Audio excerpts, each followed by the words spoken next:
Hi, time for some real school talk with your Uncle Sean Kane. This is the passing period.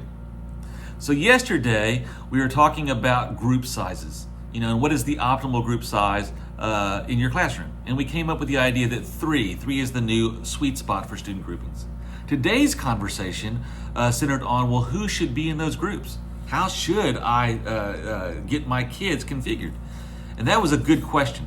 Here's what we do know about student groupings. The same way every day is the wrong way. That if you're using the same groups every class, every day, all year long, you're not getting near the benefits that you could. So, how should you group? Well, what we suggest to teachers is they have three primary groupings, and they let kids know what that grouping will be when they walk in. When the kids walk in the classroom, they will know it's either an A day, a B day, or a C day. That's either on the board or the teacher tells them as they're walking in the classroom. So what are those A, B, and C groupings? So what we suggest is your A groupings is your heterogeneous group.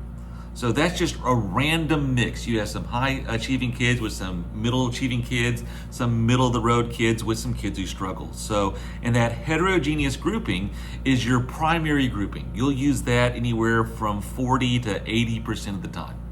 And with those heterogeneous groupings, you get this really good learning dynamic. You get kids helping and supporting each other, feeling gratitude, pitching in when they can. So we really do recommend heterogeneous groupings most of the time, but not all the time. Because remember, same way every day, wrong way. So your B day, your second grouping, is your homogeneous groupings. This is where you have grouped your kids by ability. You have high achieving kids working in a group.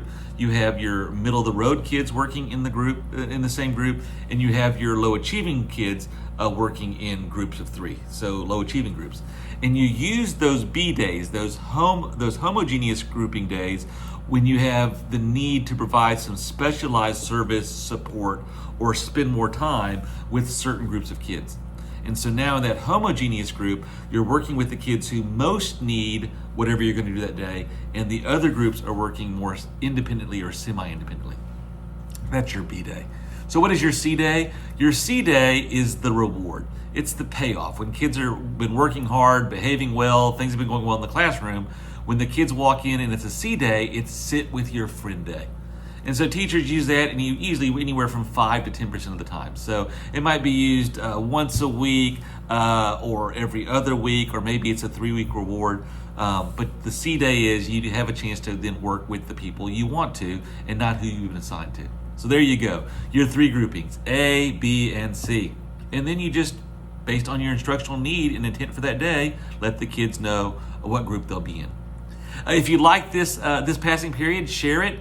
Or subscribe. You can always check us out at leadyourschool.com or read one of my books like The Fundamental 5 Revisited.